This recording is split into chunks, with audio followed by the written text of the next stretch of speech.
le monde est là? C'est plus traditionnel. Allez, je pousse ça.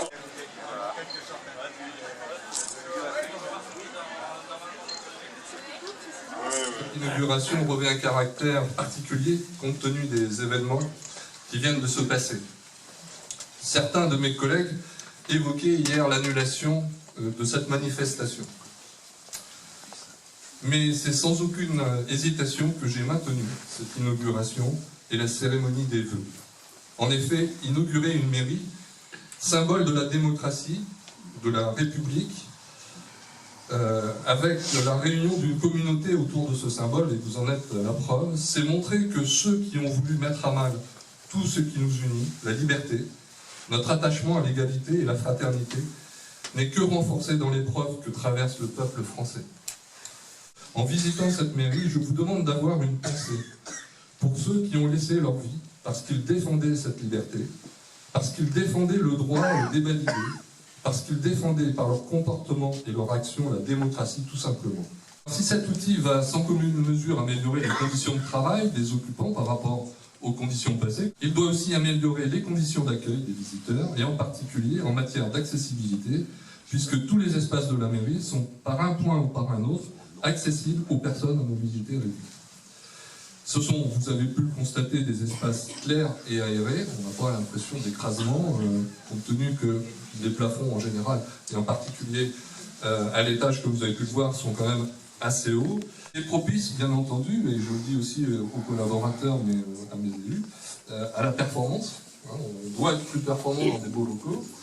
Propice à la réflexion et surtout aux échanges quand on accueille, bien entendu, les administrés. Comme je disais aux enfants de l'école qui ont visité tout à l'heure, c'est quoi, monsieur le maire, vous faites le plus souvent? Je dis c'est de l'accueil, et l'objectif c'est de bien accueillir et de répondre aux questions. La mairie, c'est le symbole de la République, tourné vers le village, et je pense que l'architecte a voulu effectivement cette écriture, c'est aussi tourné vers les habitants, bien entendu. Et c'est cela qu'on retrouve dans ce bâtiment. Ce bâtiment public doit être aussi un marqueur de son temps, et par son architecture extérieure, parfois décriée. Alors je sais qu'il y a de vastes débats, de gens qui connaissent ou qui ne connaissent pas, mais peu importe. Vous pourrez vous adresser à l'architecte, il vous expliquera son écriture architecturale. Alors je sais que le peuple français a du mal avec le changement, c'est pourquoi il faudra encore un peu de temps pour que nos amis s'approprient l'outil et sa place dans l'espace communal. Mais quand on voit l'impact de la nouvelle bibliothèque sur la fréquentation de l'espace, grâce aussi à Michel et aux bénévoles, je suis persuadé que beaucoup d'administrés apprendront ou réapprendront à venir à la mairie. Alors me direz-vous, et j'en terminerai pratiquement, combien ça a coûté? On parle toujours de gros sous. Alors les travaux de cet espace, je lève l'espace qui a été bien entendu inauguré l'année dernière, ont coûté à ce jour 1 470 000 €, sans les honoraires de l'architecte et du bureau d'études. 353. Oui, 1 470 353. Ça, c'est la précision du grand chef. Donc, on récupérera la différence. Alors, nous avons financé ce projet de la façon suivante, et je les remercie. Le Conseil général pour 75 875 €. Alors, le député de l'époque, Maxime Benot, mais je remercie les députés qui nous aident, pour 14 000 €, un emprunt pour 350 000 €, la différence étant financée par l'autofinancement de la commune. Alors je tiens à remercier en premier lieu d'abord les collaborateurs de la mairie, qui ont travaillé depuis de longs mois, dans de très mauvaises conditions, exilés dans le local de la gendarmerie saisonnière, pour certains, dans le logement de l'école pour les autres.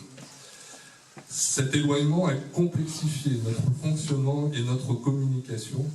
Les élus, et plus particulièrement les adjoints, ont également dû subir les conséquences des travaux de la mairie.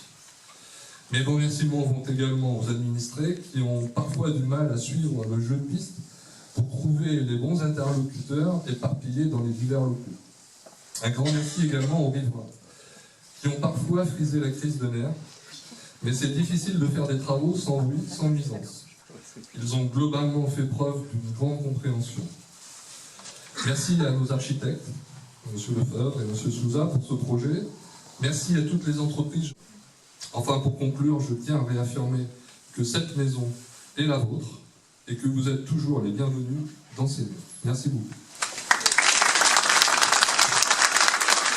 C'est un beau symbole d'inaugurer aujourd'hui une maison de la République, comme une mairie, où l'on voit trôner sur le fronton trois valeurs qui, je crois, plus que jamais doivent nous mobiliser: liberté, égalité, fraternité. C'est un bâtiment dont on est très heureux. Et ce qui nous a plu ici dans ce travail, c'est d'essayer d'articuler toutes ces fonctions républicaines aussi avec l'espace public, avec la place publique, avec un jardin intérieur, avec un espace couvert, et qu'on puisse circuler d'une fonction à une autre. C'est-à-dire que ce bâtiment prenne vraiment place dans toute la vie du village, avec une architecture qu'on a voulu très simple, élégante, très aboutie, mais surtout très, très simple.